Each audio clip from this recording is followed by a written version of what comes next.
Market வந்து கீழ விழுந்துட்டே இருக்கு. மேல ஏறுன மார்க்கெட்டு, இப்போ என்ன ஆயிட்டே இருக்கு? கீழ விழுந்துட்டே இருக்கு.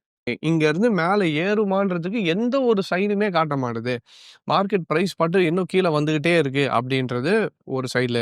செகண்ட் திங் என்னன்னா, ஒரு ரூமர் வேற இப்ப ஸ்ப்ரெட் ஆகுது. நியூஸஸ் இப்ப ரூமர்ன்றது எப்படி சொல்லலாம்னா, நம்ம ஜெனரேஷனுக்கு நியூஸ்ன்னு சொல்லலாம்.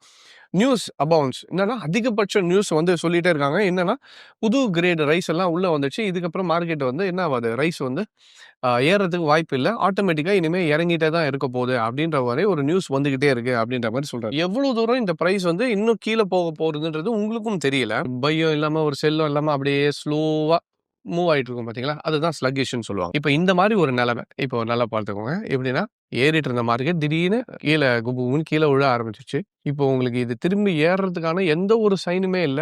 எங்க திரும்பி பார்த்தாலும் நியூஸ்ல செல்லு, செல்லு, செல்லு, செல்லுன்னு சொல்லிட்டு இருக்காங்க. அதே மாரி என்ன ஆயிடுச்சுன்னா, இப்போ ஒரு ஸ்டேஜ்க்கு மேல உங்களோட மைண்ட் செட்டே என்னவா தோணுது? இப்ப பியர் மார்க்கெட் தான். மார்க்கெட்டு செல் ட்ரெண்ட் தான். இதுக்கப்புறம் பை ஆவாது. அப்பதான் என்ன சொல்றாரு, இந்த மாரி நேரத்துல, இந்த இடத்துல தான் தைரியமா ஒரு டெசிஷன் எடுத்து பை பண்ணணும். மார்க்கெட் கீழ விழுந்துட்டே இருக்கு. மேல போறதுக்கான எந்த ஒரு சைனுமே இல்ல. அண்ட் நியூஸஸும் செல்லுக்கான எல்லா நியூஸும் வந்துட்டு இருக்கு. ரூமர்ஸ் ஸ்ப்ரெட் ஆயிட்டே இருக்கு. செல்லு, செல்லு, செல்லுன்ட்டு மார்க்கெட் ஏறாதுன்ட்டு. அண்ட் நீங்களும் கன்வின்ஸ் ஆயிட்டீங்க. உங்க மைண்ட்லயும் மார்க்கெட் செல் ட்ரெண்ட் தான், பியர் மார்க்கெட் தான் அப்படின்னு கன்வின்ஸ் ஆன அந்த டைம்ல தான் என்ன பண்ண சொல்றாரு, you have to go for a bye என்றார்.